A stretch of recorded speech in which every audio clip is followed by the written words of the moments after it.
Hi everyone, in front of me I've got Google Pixel 8 and let me share with you how to reset up preferences on this device.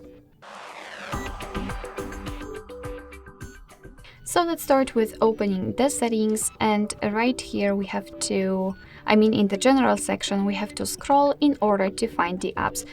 Of course, if you're at the top of the list, you don't have to scroll, simply tap on apps.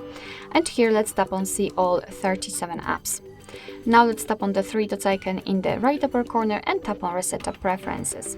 And as you can see, your device will inform you what it will actually reset, so among others, disabled app notifications and any permission restrictions.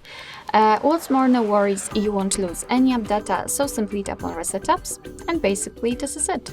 This is how to reset up preferences in your Google device. Thank you so much for watching. I hope that this video was helpful, and if it was, please hit the subscribe button and leave the thumbs up.